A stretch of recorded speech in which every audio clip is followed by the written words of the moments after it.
Hello there, folks. This is Jay Frost speaking to you from lovely San Diego. You can't see it here. You're seeing a big bed, but but I am here for the Giving Institute Summer Symposium, a really interesting meeting. We just finished hearing David Callahan of Inside Philanthropy, so lots of great discussion here, and that's the hotbed of course, the Giving USA report, which we reported on in one of our sessions just recently. So more on that in other shows in our series here at the Philanthropy Mastermind series. Of course, today is How to Raise, our CA-free accredited show.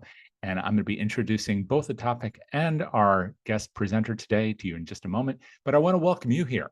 And so if you're with us live today, some of you will be watching this in recording mode. But if you're here with us in person, we can't see or hear you, but we'd love to hear from you, starting with the chat. And that's a great place to just let us know that you're present, maybe which part of the country or the world that you are from. We would love to know that, maybe which organization that you're with, what you do. It's a great way, first, to give some context to our presenter today, but also to one another so that you can have this conversation both amongst yourselves and with us throughout the course of the presentation today. And I see that some of you are already doing that. Thank you so much for warming that space up. So Elizabeth from Cincinnati and Melissa from Pittsburgh, Nikki from Lake Placid, lovely there. Gina from Rutland. We were not far from there just recently, weren't we, Jack? Mark from Grand Rapids, place I know very well. Megan from Idaho, from Haley, Idaho. Kathleen from Cromwell, Connecticut. Oh, yes, know that well. And let me see, Nancy from Valparaiso, Indiana. Hope I've pronounced that correctly. I should know how. Ed from Columbus and Cami from Des Moines.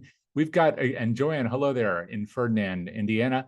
And I know we have others in the space too. If I don't mention you all, I apologize for that, but that's a great way to just, again, get a sense about who's here. I haven't mentioned all your organizations, but those, for those who have listed them, those are visible to us. It's helpful to know where you're from because of the topic today that we'll be discussing. So in addition to letting us know those things, feel free, once again, to keep chatting throughout. We also have Q&A, as you often have with these things, and that's a great place to ask your questions so we don't miss them. So while you're welcome to say whatever you want in the chat, and we'll definitely be paying attention, if you do have a question, especially a burning one, please do put that in the Q&A so we just don't miss it by accident. Now, a couple of questions that do inevitably arise are, can I get the slides and will there be a recording? So I'll defer to our guest presenter today on the issue of the slides. I neglected to ask him that at the start today. But I can tell you that you'll be receiving an email if you're here with us live within the next 48 hours or so that has a link, a hyperlink to a recording of this session. But don't go away. This is a great opportunity for you to be actually participating in the conversation today on a topic that we rarely hear, and I can say from personal experience is extremely important in the field of philanthropy, both from what I'm hearing downstairs at the hotel, but what I've experienced throughout my course of my professional life. And I know that's true for many of you who are here with us live. So do stick around, be a part of the conversation. But the recording will be available to you to check out again and to share with your colleagues. Look for that email again in the next couple of days, and you can grab that and perhaps the slides as well. And once again, we'll check on that in a moment. And now let me tell you a little bit about what we're talking about today. Of course, the topic is outside the metro, why rural donors matter and how to reach them. I'm not going to read the blurb to you. You know what this is about. But what I will do is just give you a thumbnail sketch of the person who's going to be sharing with us, which is Eric Heininger. That may be the reason that you're here alone. And if that was the reason you chose to spend some time with us today, boy, did you make a great choice. Eric is a leader in this field in several ways, but among them, of course, he has his own firm, which is Eden Plus, fundraising consulting, where he has helped nonprofits, especially in the central Iowa community, raise over $35 million in the last 2 years. He also knows this topic particularly well, both because of his professional work, but his academic work. He'll tell you more about this in a minute. But not only does he have a master's, but he's in the process of going through his coursework on his PhD in this field, which will make him a rarity and an exceptionally valuable one to all of us in philanthropy. Additionally, you may know his name from the world of AFP, where he's been active on the PAC, Political Action Committee, and he's an AFP master trainer, one of the few elites who make sure that we know how to do what needs to be done. I'm so grateful to have Eric Heininger here to share with us today. Eric, thank you for being here. Thank you. It's my pleasure. I'm going to pop up some slides here in just a second. Great. Got to move some faces.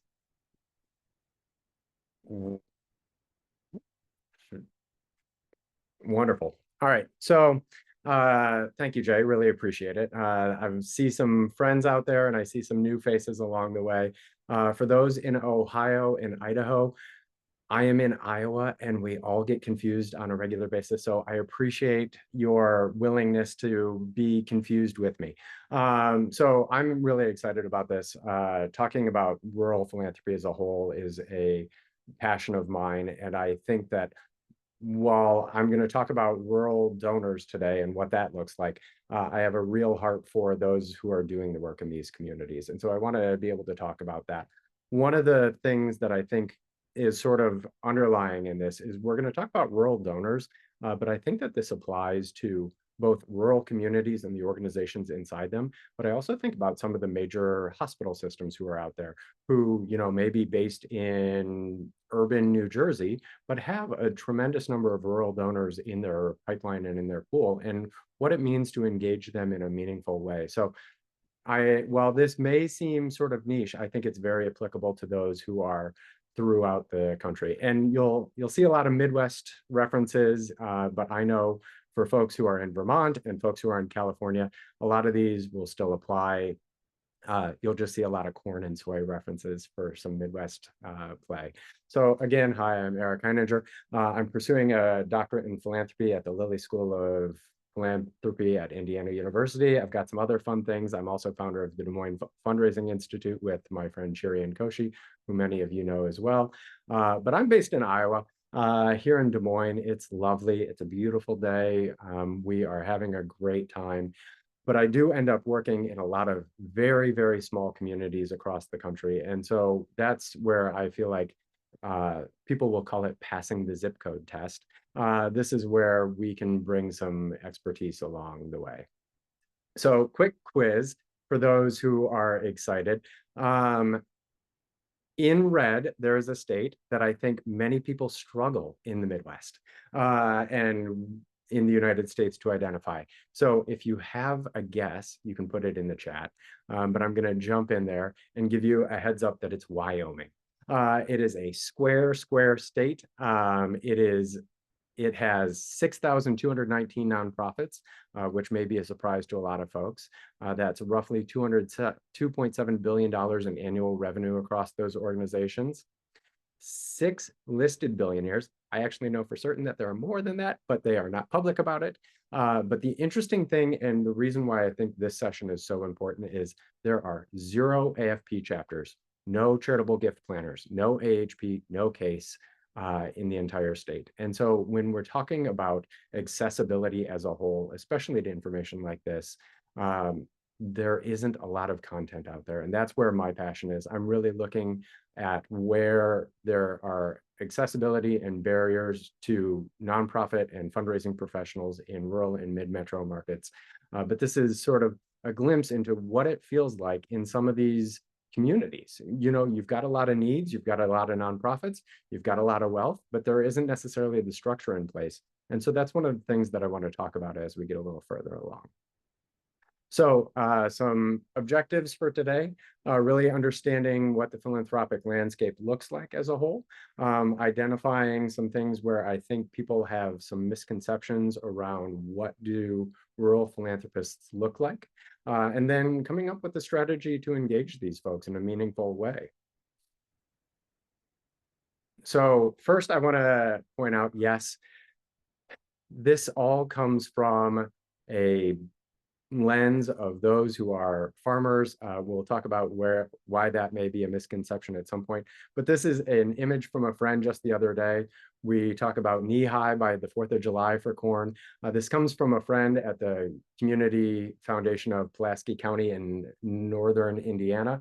And it's Leanne Wright, who's the executive director there. And why I bring this up is that while it is a very small community, they are punching well above their weight. And that is, I think, a trend that we are seeing across the country.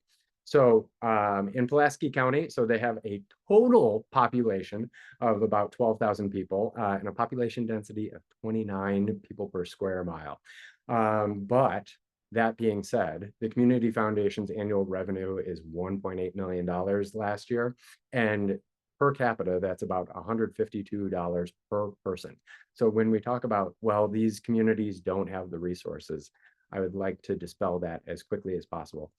In Polk County, Iowa, where I live, there are about 505,000 people. And if we took that same per capita amount, we'd be talking about a community foundation that was raising over $76 million, which I would consider substantial and amazing. All that being said, this is not the largest nonprofit in Pulaski County. Peak Community Services is raising almost $10 million. So when you think about where this revenue is coming from, this is where we really see sort of a discrepancy between what the urban centers look like and what the rural communities look like. So I want to talk about just what a definition of rural means. So the Census Bureau and the USDA commonly refer to metros that are below 50,000 people in terms of rural. Now, across the United States, that really represents about 19% of the population. When we talk about sort of like those forgotten Americans who are out there, this is a huge chunk of them. And I think that people talk about them in terms of their political power, in terms of their industry power, in terms of their philanthropy. And what is sort of on the flip side of my argument as a whole is that a lot of these areas have higher poverty rates. And so when you look at that in terms of median income and educational attainment, you will see sort of a change there. And what I see from that is that there is tremendous ability and there's tremendous need. So when we're talking about those who are serving rural communities, this is where the urgency comes from.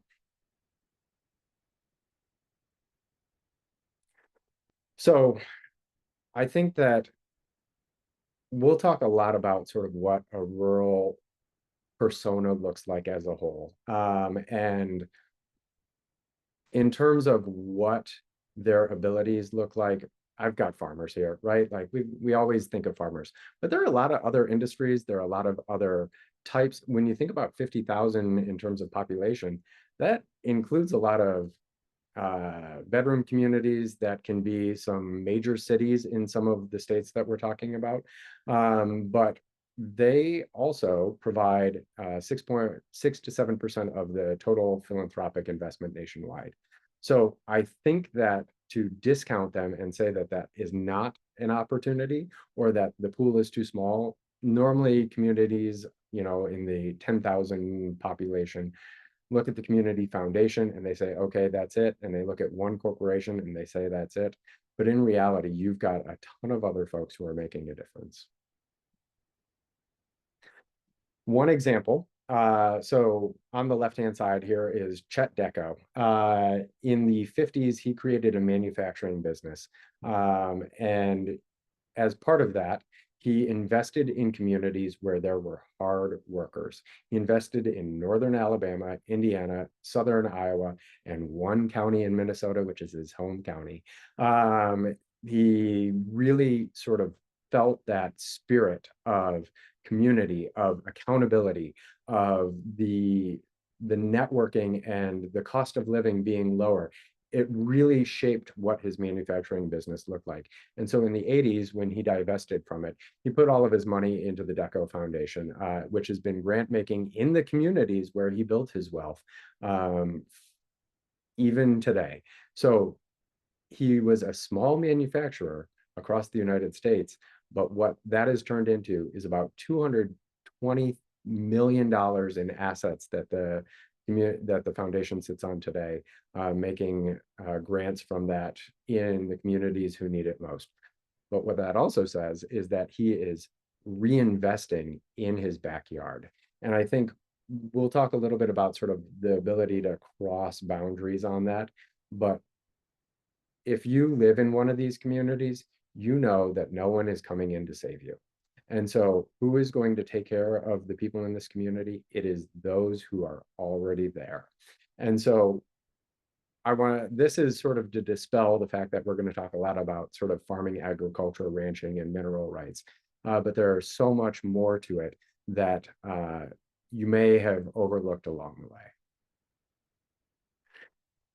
So with Chet as an example, but when we look at the feedback from donors across these communities, there is a ton of longevity in these communities. You see 6, 7, 8th generation family farms that are out there.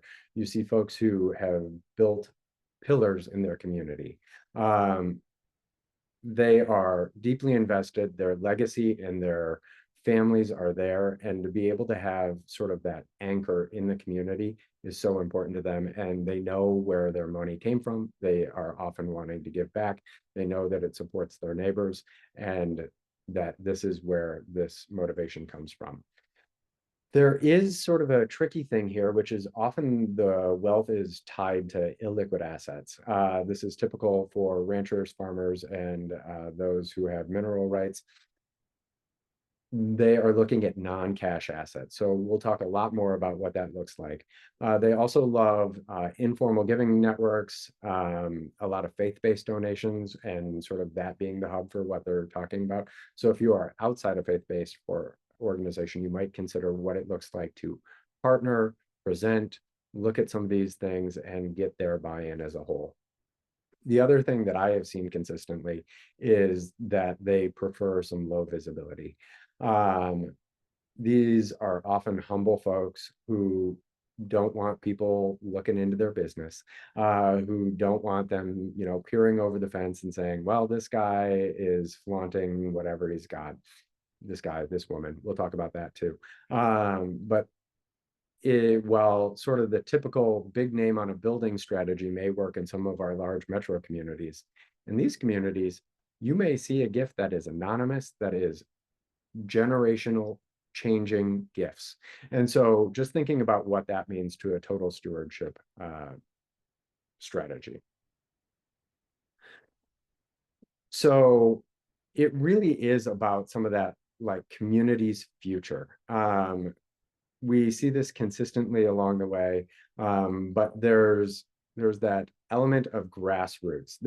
Some of these major donors don't want to see them taking the path and being the one who is always in to save it. They really do want to see a grassroots effort as a whole. And so to be able to engage not just the major givers, but some of those folks who are giving what they can when they can. This is, the typical collection plate method where you are offering what you can to make sure that your community is stronger.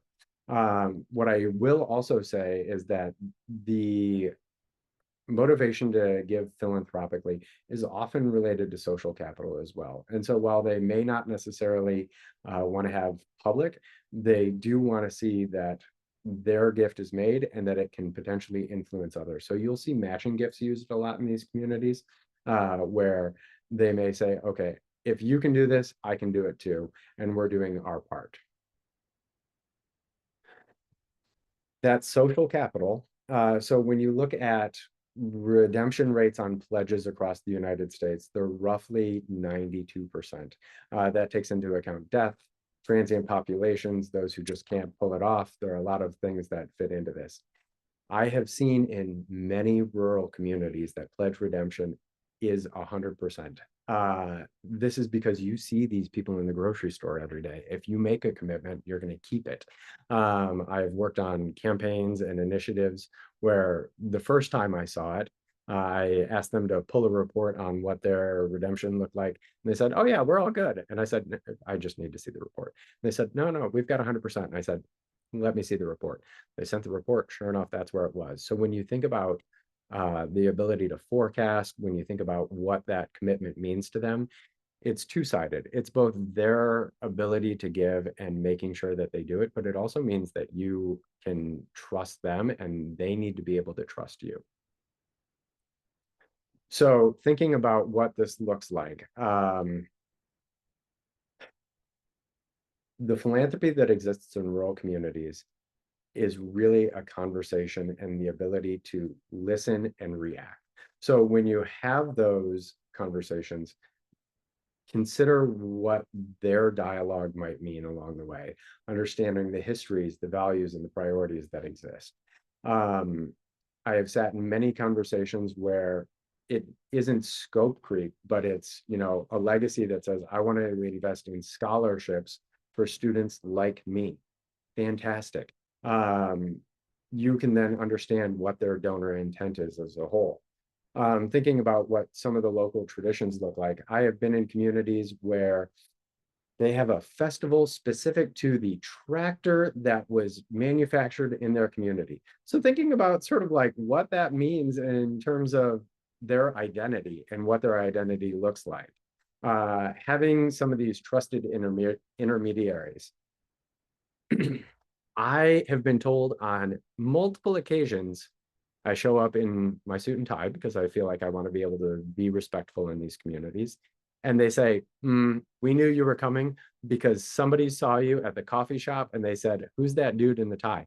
Think about what that means in terms of that trust building. I have changed over. I no longer wear a jacket in these communities, but there have been times where I have sat down from a lead gift donor and they do show up in their overalls, or with their farm hat on, or with, you know, their harvest in the back of their truck.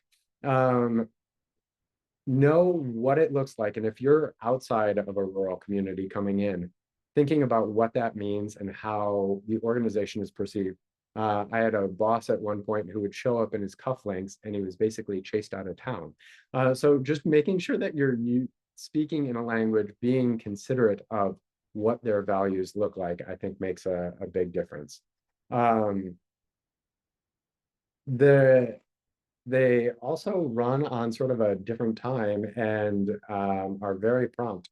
In a lot of these communities, if a meeting starts at 7 o'clock in the morning, it starts at 7, not 7:01. They have been up for a long time. They have already been to their local convenience store or coffee shop to pick up what they need, and they are there. And so thinking about sort of how you strategize around making sure that you're making those connections and using their time wisely. So thinking about some of the challenges when bridging that gap. So here's some things I've seen. Rural broadband access is really hard. So if you are anticipating a Zoom meeting with a potential donor, don't count on it. Same with cellular service. There are a number of communities where that is not consistent. So if you have the ability to travel to them, I think it makes a lot of sense. Is it expensive and is it time consuming as a organization to invest in some of these folks? Potentially, but making sure that you have the ability to work through some of those things. And you may consider, you know, clustering visits along the way, figuring out some of the things like if they are reading email, because that's a lot easier than having a Zoom, make sure that you're using asynchronous communication. And if you have a local ambassador, that's going to be really helpful to the process.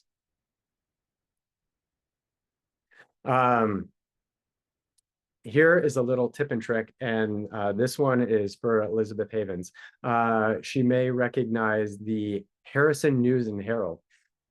When I'm entering a new community, I frequently will subscribe to the local newspaper because that is where the people are. It's where they're getting their news. The Oil City News is out of Casper, Wyoming. They do a daily news brief. But if you want to get in front of these donors, consider advertising in there. Consider showing your impact as an organization in some of these locations. The audience is there. You need to meet them there. And so having a publication, if you're going to do indirect communication, can be really helpful to bridging that gap and building the trust as well. So here are 3 examples of some of my favorite local publications. Some of them are weekly, some of them are monthly. Some of them have the fact that the local grocery store delivers roses to the elderly as their headline for the week.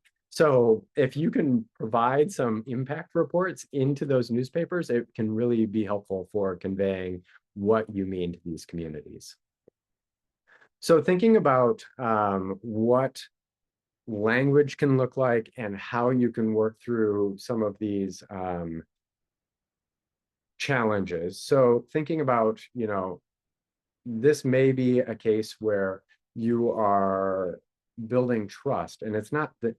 I think we often will set metrics around, well, in this community, we've got 500 donors.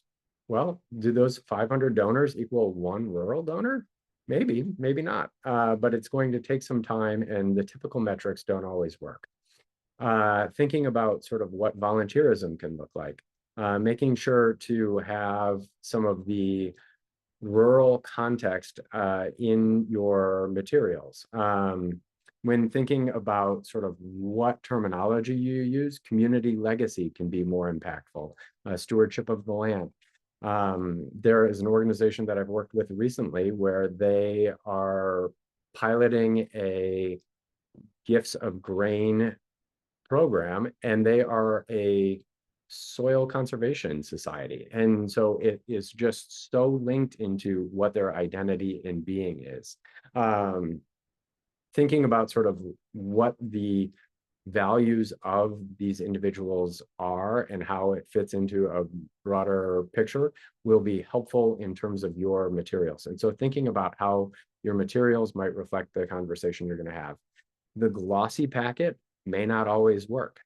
Thinking sort of through their love languages, and whether it's experience, whether it's impact, whether it's volunteerism, whether it's connection, or whether it is just the ability to make sure that these folks are stewarded the right way will make a difference. So I want to talk a little bit about prospect research because I think it's different when you are looking at rural communities as a whole. I have owned a farm in the past. One thing that many prospect research softwares neglect are properties that do not have an address. So if the farm does not have an address, which is very common, it may not show up. So making sure that you understand what plots look like. If someone has 200 acres in a county you've never heard of, maybe go look up what the auction rate has been on some of those acres, and you may be able to sort of gauge what their illiquid assets are and make some inferences based on that. Additionally, farm equipment is expensive. Rigs are expensive. Thinking about what that looks like, and if there is often land involved, and many of these folks have multiple businesses. So they may own the insurance business in town, and an accounting firm, and the local hotel, and they have their family farm that's working through things. So consider, going to the assessor's office and finding some of those in terms of public records, thinking about commodity-focused events. One of the things that we'll show later is there are tips and tricks in order to be able to identify some of these folks along the way. So additionally, the communities will frequently have, I say almost every city has a post office, 3 churches, a Chinese restaurant, and a gas station. So are you looking at sort of those connections through churches? Are you looking at, where they exist in terms of a broader philanthropic bucket, thinking through some of those connections that they might have, but talking to them in a way that makes sure that you understand where they are. There are also, if you are not estimating equipment, that would be really helpful. They may also consider that as part of a plan gift. I have seen a lot of equipment be part of a plan gift. This equipment is expensive. It goes on a Schedule F. If you do not know what a Schedule F is, look it up. It is the tax form for agricultural businesses, and they are trying to reduce that number as close to 0 as possible to avoid paying taxes that go out of their community.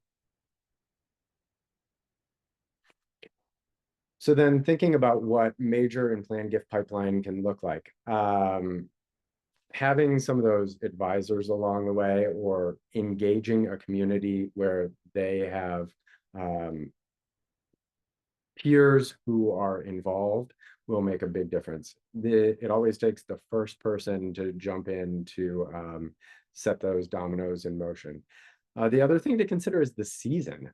So if you are a ski town in West Virginia, where the business owners are extremely busy from December to February, maybe don't make a call during that time. Find some of the down seasons along the way, because that is where you're going to have the most success. Same goes for harvest season, same goes for times where the cyclical nature of the business may change. Thinking about sort of mailed guides, because the post office, as I said, still exists in these communities. So what that looks like in terms of your bigger strategy and being able to engage them in a way that fits their timeline. So I talked about slower timelines as a whole, but there's also the idea of privacy. So in some of these communities, because they are so small, being able to talk to them in a way that is not at the local coffee shop makes a lot of sense. So being able to visit them in their home really makes a difference in what this looks like.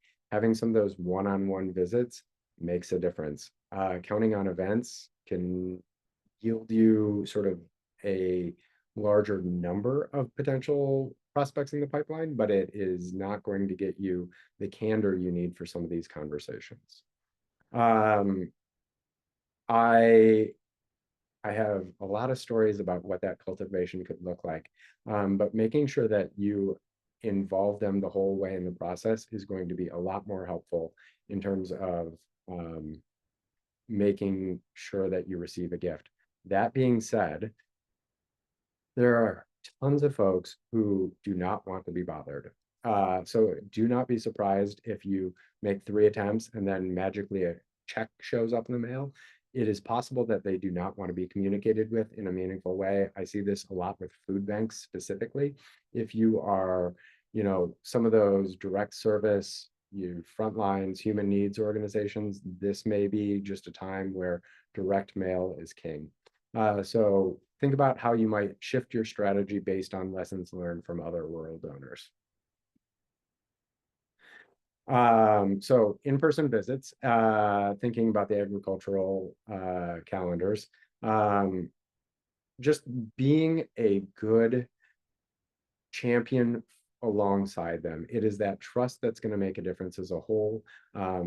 I think of this as the ability to invest in their community.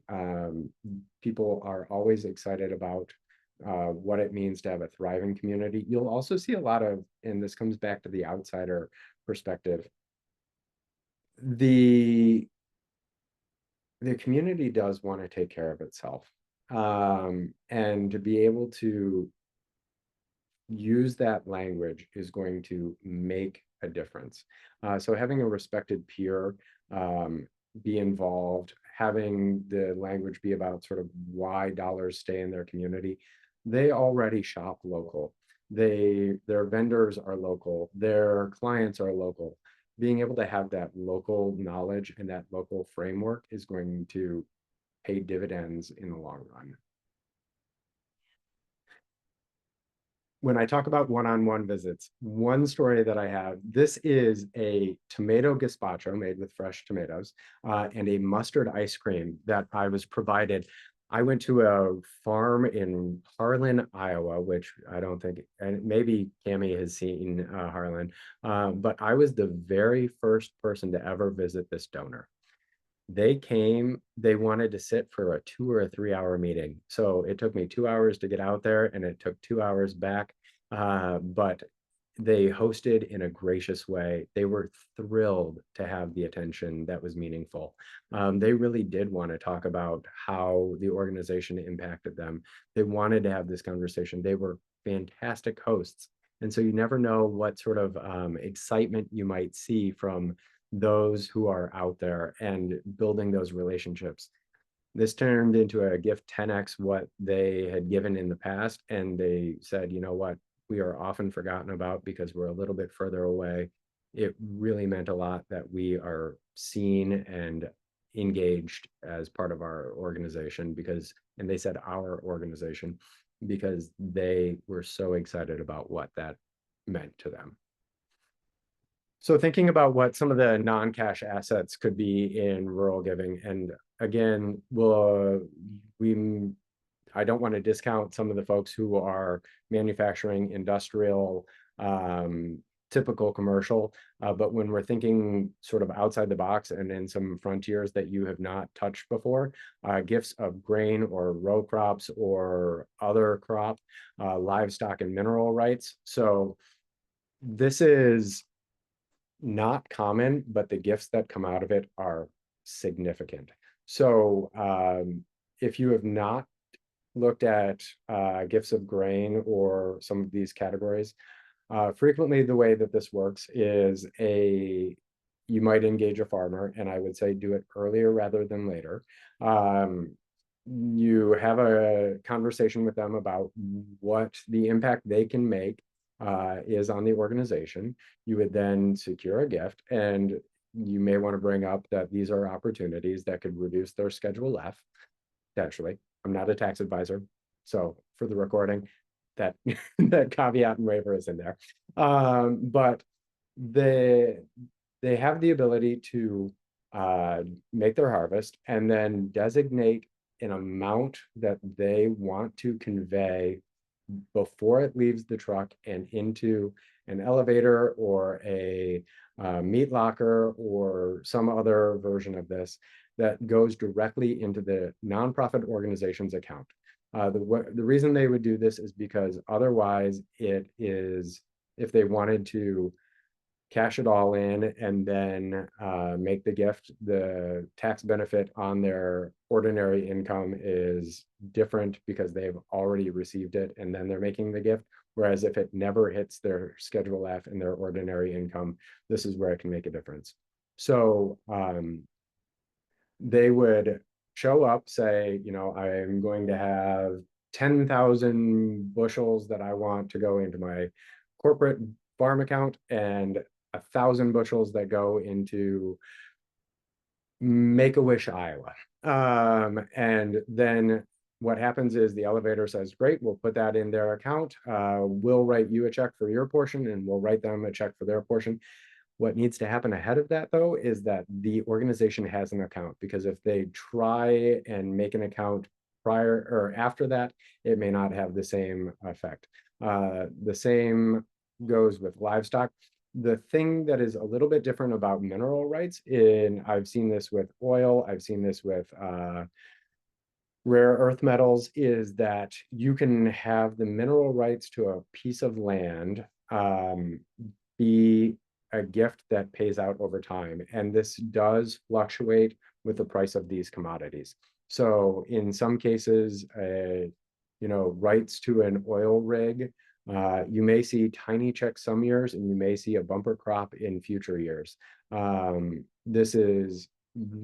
It fluctuates a lot, so it's hard to have in terms of your generally accepted accounting principles.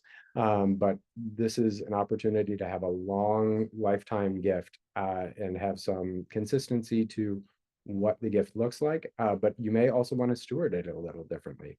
So make sure that the rights are clearly outlined. You may want to talk to a general counsel or an attorney on your board, but some of these irregular gifts can be very fruitful. I've seen gifts of grain range from $500 to $50,000. And so if you were stewarding any other major giver at $50,000, this is the same. It just takes a couple of extra steps. So for a little context, because I know you're curious, like, does this actually happen? What does this look like? I've pulled the average size of a farm in Iowa at 355 acres from the Census of Agriculture, took the bushels per acre, the price per bushel, this is old data, so keep an eye on what commodity prices look like, what you could anticipate in terms of the total number of bushels. But the average farm is potentially grossing north of $200,000. And so if you can make sure after their costs are covered, help them to have a reasonable income on this, that is a value that you add to that relationship. But I said before, so this is a grain elevator for those who haven't seen it. Make sure that you've got an account.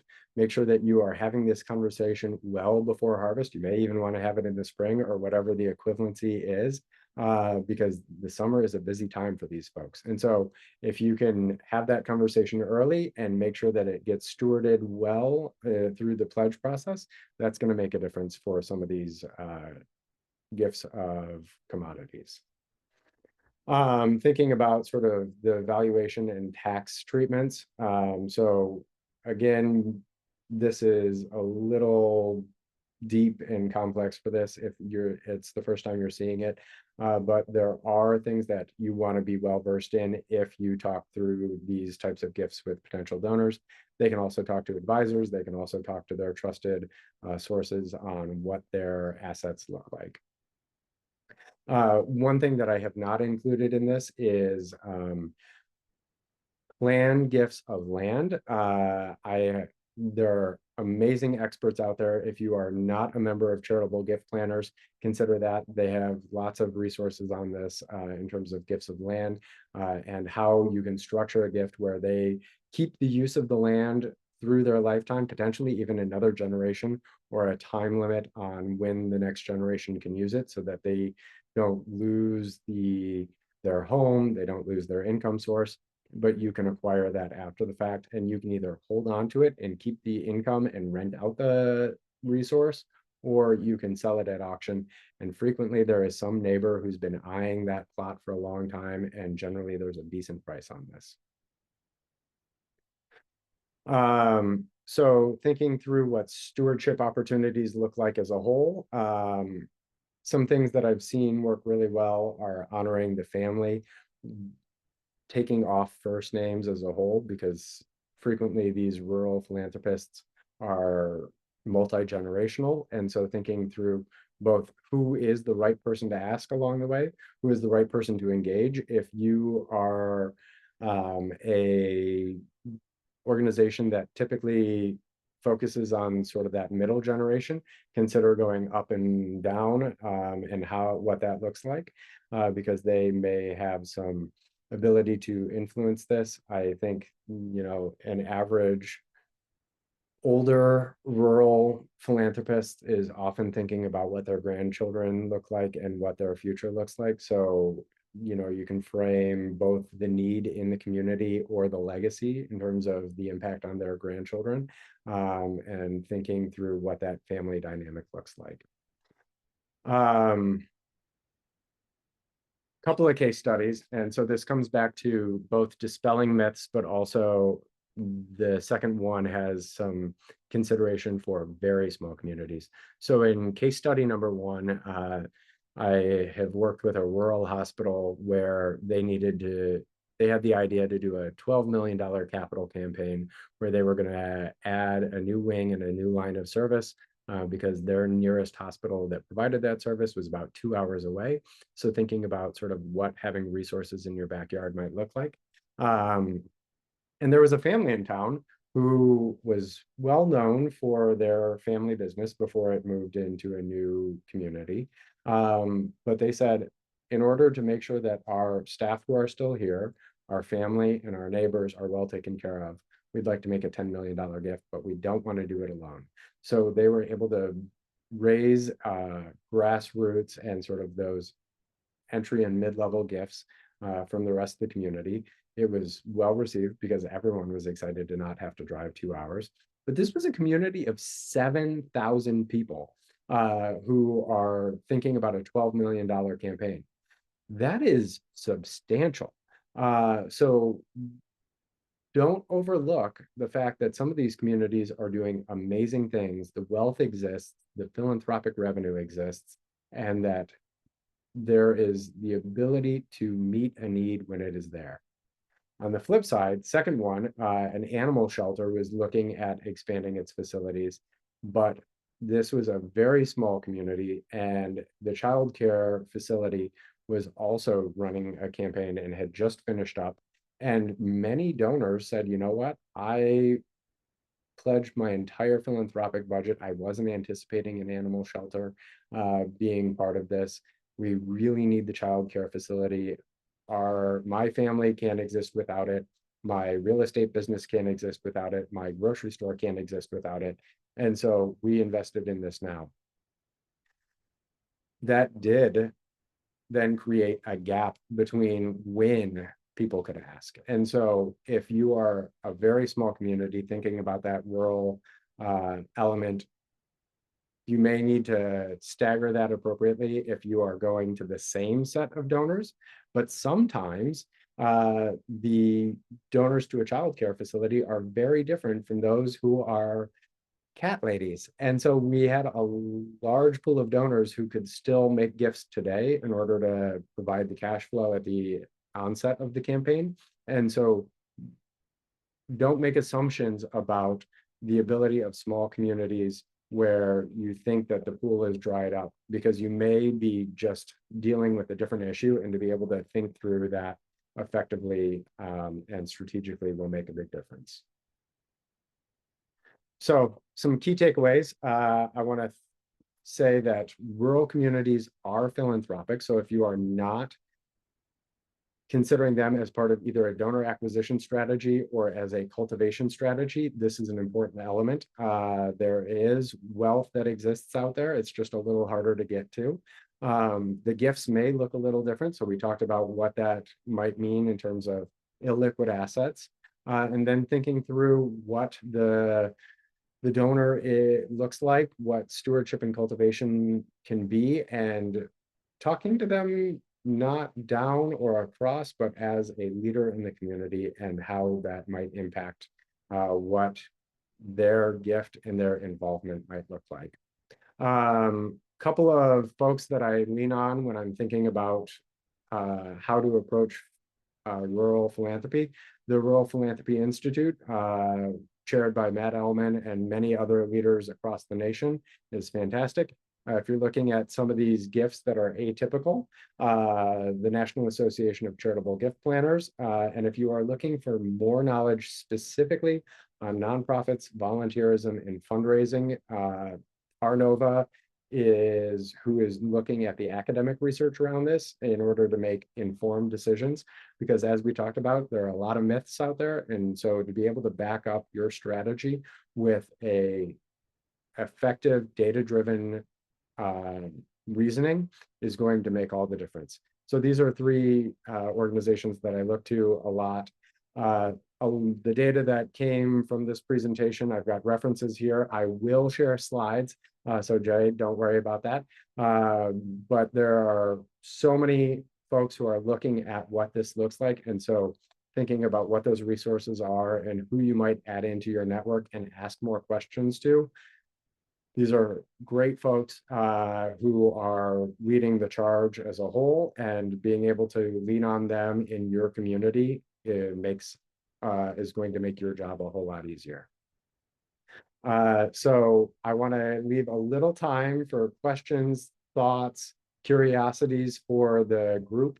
I love facilitating adult learning because we have so much to learn from each other and our experiences. I think that peer learning, especially for those who are thinking about rural communities who are unique, is so important, because we all understand the same language and the same challenges, and to be able to think through that is so helpful. So I want to, if you are interested more in rural philanthropy, this is a QR code to my LinkedIn. We have a group chat and a round of thinkers who are considering the pros and cons of everything from estate taxes and how that impacts the family farm to what commodity prices are doing and how that may change with a political landscape. So if you are interested in that conversation, I am happy to connect.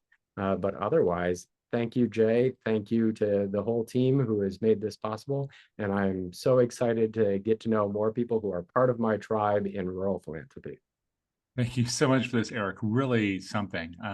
As I said at the beginning, even in my family, there have been two rural elements on both sides, and so some of what you were talking about was familiar to me. To other pieces, completely new, and I'm sure that's true for everybody in the audience. Before we jump into some questions, and please do put your questions, any questions you have, or any comments into the Q&A so I can share those with Eric, and then he can try to address them now in the next few minutes. We've also included in the chat, by the way, a link, the same one that's there in the hyperlink. And I do want to ask you, Eric, if you would just tell people before we begin the question part, how people can learn more about the work. If you just share the URL for people who might be listening or watching this video later and don't have access to the hyperlink, how can they learn more about your work and follow all of this? The best way to do it is to wait a little bit, but I do love LinkedIn. And so a lot of my research is still in the stages of the drafts, but there are tons of great resources. So I lean on a lot of friends out there. We can't do it alone, but feel free to add me on LinkedIn. I'm one of the few Eric Heiningers that exist out there, but you can frequently hear me talking about what philanthropy and fundraising look like in some of these places that are often forgotten. Perfect. And before we jump into questions, so please do list any you have right there, and feel free to get granular. If we can't answer it live, then I'm sure that's it. At least be the start of a conversation that you can have with Eric. Now that you know where to reach him afterwards.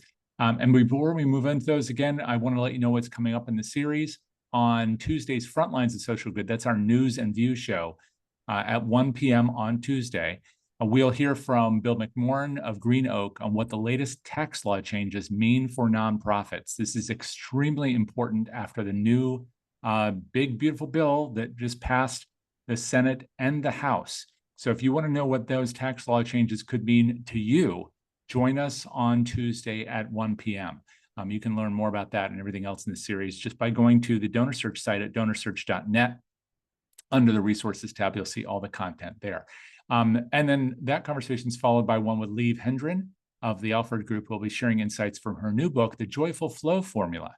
And so that'll be a very interesting set of conversations. And then on Thursday's How to Ratio, this show next week, for those gathering those CFRE credits, Ryan Zapolsky, who was honored last year by AFP of Smile Train, joins us for a culture check. Retain your team, build stronger donor relationships. So if you're thinking about team turnover, something that affects many organizations, as well as donor engagement, this one is for you. That's next Thursday at 1 p.m. And don't miss our podcast where we get to have conversations with people about their lives. That's available for you wherever you listen, called the PM Podcast. Now, I want to jump into, of course, any questions that might be loaded up here. And I may have a couple of my own, but we'll start with one that came in from Nikki. She was asking, what are your insights for rural communities that are more forest-based than farm-based? Ooh, so if we're talking about the industry of forestry, first off, there are plenty of forestry schools that exist out there. So lean on some of those experts on what it looks like to harvest and how that fits into the greater scheme of things. I frequently think about the Northwest, the Northeast, and Georgia, South Carolina, in terms of harvested forest regions. And that, I think, is a lot harder in terms of immediate gifts. But when we think about what long-term gifts could look like, frequently it could either be that the land is then bequeathed to an organization at the passing of a donor, or you may consider that the harvest, similar to having an elevator, may go to an organization before the land is cleared, or if you want to do where the land is cleared and then consider what that looks like for the next cycle of plantings and how you might transfer that land or sell it or have that relationship. We can think through how those similar commodities fit into this landscape.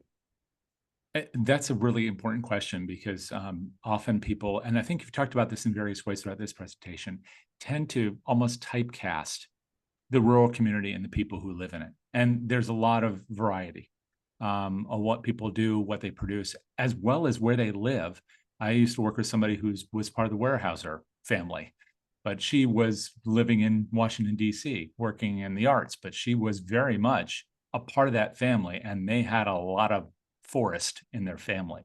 And I did want to ask you about something that you talked about earlier, Eric. You talked about mineral rights. And I seem to remember, even in my family on the Oklahoma side of it, that when I had grandparents pass, they no longer owned the property where they had been living last. But the mineral rights were retained by the family, if I'm remembering my family lore correctly. Is this something else that you can kind of look out for? And how would you learn about that? And is that important? I mean, to even think about? Yeah, and it changes state by state in terms of those mineral rights laws. But as a fundraiser, first off, you don't have to be an expert on it. Go find the folks who make a difference. That's why we hire plumbers, right? It's your chance to find the expert. But know that this is worth having a conversation because the rights may already be claimed by someone else. You may need to make sure that there isn't an ongoing cost in the production. And so to make sure that you're not net negative on the interaction is an important consideration. Same with many other in-kind gifts, to just make sure that it's the right decision and strategy for your organization. And that's where good governance comes in. So make sure that your gift acceptance policy both reflects some of these gift types, but also make sure that you're covered so that they don't become a liability. I want to ask you kind of a general question too, which is that I know we talk about this in fundraising across the entire landscape of philanthropy, and that is that we shouldn't assume that donors know what the opportunities are for their giving, not only in terms of where they could give, what organizations are doing what, but also how they can give. That I've run into plenty of people in my career that didn't necessarily think about stock gifts, which are usually more beneficial to them than cash gifts. That's an easy example. But with this stuff, it's even more complicated, I would think. So if you own land that's been actively farmed, as you said earlier, for 6 generations, but your family isn't really there anymore, or they're only there for the summers or something like that, and they have to figure out what to do next. You gave a couple of options, but I'm wondering, how aware are these communities of those options? How much do we have to do in terms of education so they can avail themselves of the things that might benefit them as well as these organizations? It is very atypical that the folks who have these resources know what sort of philanthropic impact they could have, but also the tax benefits that they may have available to them. So this is where you may segment a list of folks who you have identified along the way, who either have farmland or second properties or land in other communities where they may live in the metro center, but their family farm, which is now titled in their name, is far away, and start to have these conversations. It can be really beneficial to both parties, but frequently, if you are not actively managing it, you definitely aren't thinking about it. And if you are actively managing it, you've got a lot of other stuff on your mind. And so to be able to have that conversation in a way that is informed, that isn't perceived as predatory either, is really important, because I think there's frequently a scarcity mindset that exists in some of these communities. So to make sure that you're talking about, this is not trying to put you in the negative. This is about taking a surplus and doing what you want to do with your donor intent. You gave some great things at the end of the presentation, kind of the big 3 things to think about. I'm wondering if there was one thing you'd like people to take away in terms of dispelling, let's say, a myth about working within these communities, or to aid these communities in having agency over the wealth that may have been held for generations. What would that be? What is it that nonprofits can do to really help them to be everything they can be?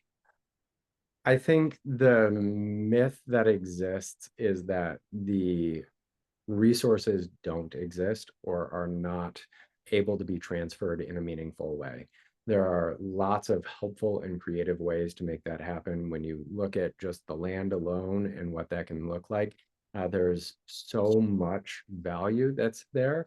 And I don't want to make people, think that they have to give it all up, but they have that ability. And if it's a couple of acres, a couple of bushels, a couple of timber trees, if it's a little bit of what they have, they can consider that in terms of their full estate, their full philanthropic capacity. And so to just make sure that you are coming at it from a value-driven mindset is going to be helpful to everyone involved, and build that trust. No margin, no mission, no mission, no margin. You need to have that. You need to be making a difference in your community, and you need to convey that in a way that is digestible and helpful and meaningful. Thank you for all this, Eric. Really do appreciate it. And I'm sure this conversation will have a lot of longevity out there on the web, because it's important that we stop ignoring 1/5 of the U.S. population when we think about philanthropy. That say you started the conversation. I hope we all bear that in mind when we move into the rest of what we do. Eric Heininger, really great to see you. Really appreciate everything you shared. I also want to thank the folks at DonorSearch who make all this possible. So we haven't talked about them because that was not the focus of this or these series, but you can learn more about them, as well as see all the content from this series, everything this year and last at a minimum. We have 700 of these sessions that go back to 2016. That's all available for you at donorsearch.net, which is also a great place to learn a lot about your donors. Maybe not everything we covered today for the reasons that Eric mentioned, but a heck of a lot, and a way to maybe be a little more sensitive to them so you can build trust with them. So with that, I'll say my thanks again to Eric. Thanks to all of you, and we'll look forward to seeing you hopefully next Tuesday for an interesting conversation on taxes. See you all next time. Till then, take care. Thank you, Eric.